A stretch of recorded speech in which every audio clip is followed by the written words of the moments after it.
8:30, good morning. Welcome to the meeting of the Franklin County Board of Commissioners. Commissioner Stottlemyre, Present. Commissioner Harris, Chair Dickinson, Present. Commissioner Dunn, Present. Vice Chair Waymire. Present. Please rise and join me for the Pledge of Allegiance and then stay standing for our invocation. I pledge allegiance to the flag of the United States of America and to the republic for which it stands, one nation, under God, indivisible, with liberty and justice for all.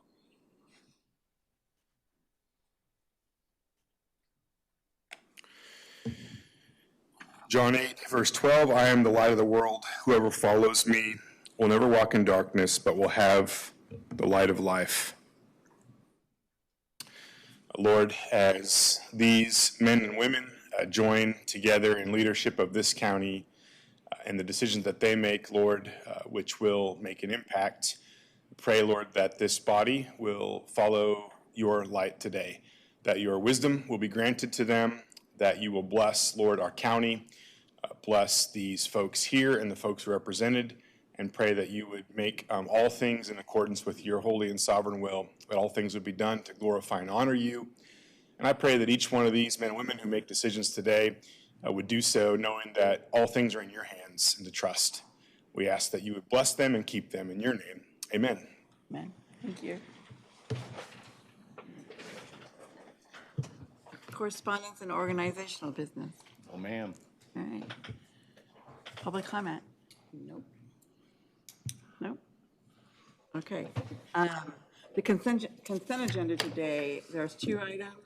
The minutes from the April 5th meeting and tax change orders in the amount of minus $5,728.92.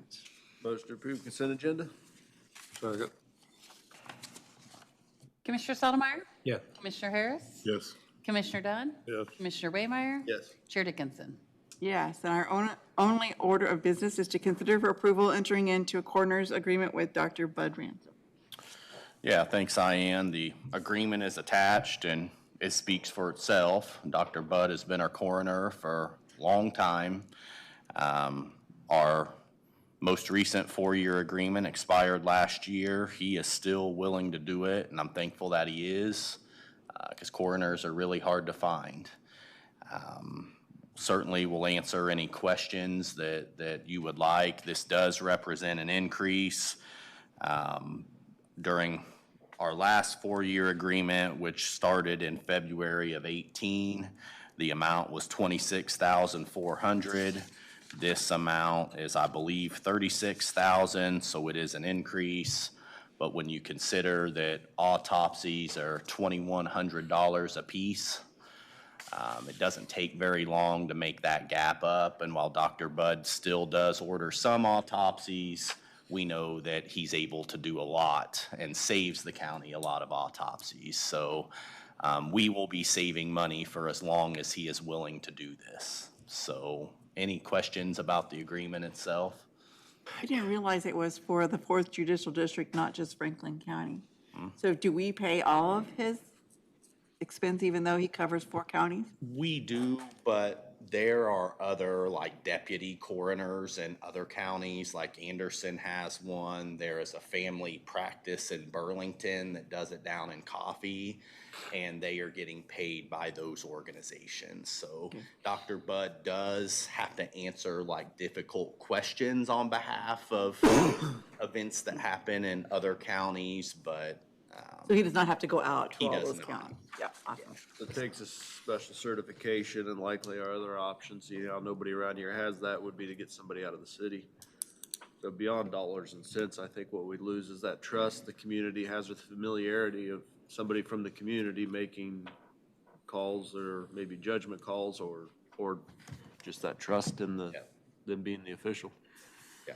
And I can't say enough. I mean, as you all know, Dr. Budd has retired from practicing medicine, yet he's still willing to do this. He was our health officer throughout COVID. The man has done so much for this county, this city, yet he's still willing to do this. So very grateful for him. Any other questions or discussion?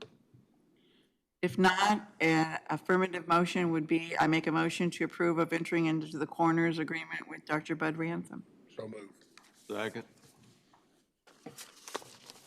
Commissioner Harris? Yes. Commissioner Dunn? Yes. Commissioner Waymire? Yes. Commissioner Stottlemyre? Yeah. Chair Dickinson? Yes. With lots of gratitude that he's willing to keep doing it. All right, that just moves into staff reports. Start with Derek. Yeah, Ian, I don't have too much. You and I sat with Bean yesterday and had a good FCDC meeting. Remain pleased with the progress he's making. Looking into doing a lot of workforce work with USD 290 and potentially the other school districts. So happy with where that's at. That's all I have. All right. Paul Bean. Morning, Commissioners. Morning. Number of things going on. The big news, and if you saw the Ottawa Herald yesterday, FCDC was associated with the first 3 stories on the front page, so that was kind of a nice thing to see. But the big news was the award of the Moderate Income Housing Grant in Wellsville for 64 rental units. That'll go there on the 6th Street expansion on the east side of 33, and so that's a big step forward for our housing needs related to our workforce. So very excited about that. And FCDC certainly helped put that together. Pat Burton did the yeoman's job, but I worked specifically with the developer on some of their documentation. Also, e-community, the entrepreneurship community, which is under the FCDC umbrella. We did our first loan last week for Riley Browning, who's opening up his own barbershop there in the old Maggie's location. And so we were able to do a gap loan behind Kansas State Bank and help make that happen. And then also because of our association with Network Kansas, we have access to a Patterson grant. So Riley was able to benefit from $9,000 in grant funding to get his business off the ground. So very excited about him and that business. And then we had a fantastic industry luncheon out at McFastener's. Alicia Howard, who's the boss out there, did a wonderful job with her team in hosting us. We had over 40 people visit that industry and learn about what they're doing. And so that was awesome. And then just this week on the off day at the school district, the teachers went out and saw Monoflow and got to walk through and see what they do. So as we try to educate and inform our community, getting our education partners more in tune with what's available and working with programs on our parents, we're gonna really work hard on promoting our workforce efforts with our partners across the county. This afternoon, I'm going to be up in Kansas City. There's a conference on electrification revolution. And so this will be an opportunity to learn what industries we might want to look at for Proximity Park related to the expansion of the electric industry and manufacturing in our communities and our society. And so that'll be helpful as we continue to look for a prospect for Proximity Park. Tomorrow I'm going to be in Paola for a broadband update and where we're at on broadband and funding and resources as we continue to try to expand our broadband throughout the county. I did have a resident out in the county say they were digging and putting the line in, and he was so excited he was going to have a good internet. So glad to hear that from our citizenry. And then Friday, as we continue to learn more, myself specifically, but reach out to the ag community and how we can be good partners with the ag, I'm going to have an all-day tour with Clark Winger at Ottawa Co-op, and he's going to take me around all of their locations and spend a day kind of doing a deep dive on ag with Clark. So keeping busy and doing a lot of different projects, but I think we're having some success. Happy to answer any questions. And we've got our RC&D lunch next Tuesday with our regional Eco Devo. So thank you for continuing to support that, Don. All right. All right, thank you. Thank you. Sheriff.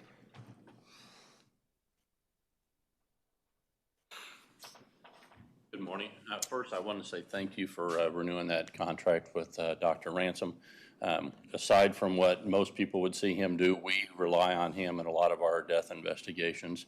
And when we get medical records in, we're not doctors, so we will lots of times refer to him, have him review those and tell us in layman's terms what it is that really is going on there. And so it's been very helpful to us and to the victims and their families, but also on a side note, it does save us some money by being able to use him for those things. So I thank you for that, and we appreciate the work that he does as well.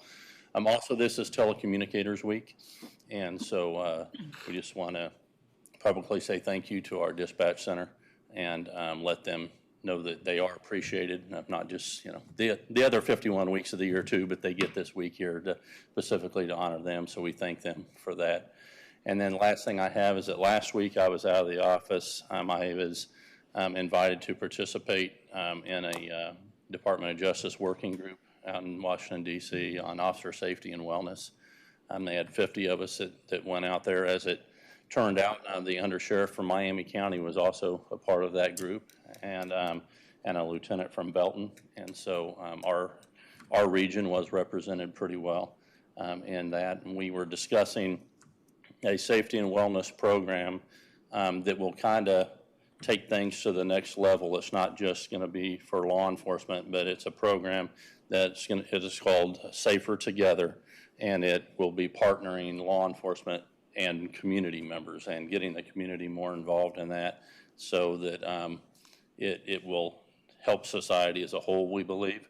And what we were working on primarily was a few tweaks in it, and then really implementation and how we will roll that out and how we can make it as successful as possible. So it was a very good trip for us, and Department of Justice paid for it, and so we didn't have to foot the bill for my trip out there either. So that part was good as well. But other than that, if you have any questions for me, I'm happy to answer those.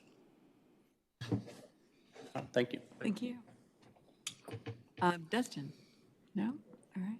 Janet? No? All right, we'll go to commissioner comment. Don? The only thing that really would have it is I'll be going to Wellsville meeting tonight, but I did attend the meeting, Chamber of Commerce meeting yesterday with Paul, and that was very good to hear, about what expansion of buildings that's going to go up there. And they've got a good builder up there right now that everybody's really bragging on. He's going to be part of that thing also. And there's two or three bankers up there that are thrilled about it because they're going to generate business and do things. And Paul did mention next Tuesday we'll have our 6-county economic development directors meeting that we have quarterly. Lake Regions helped sponsor that.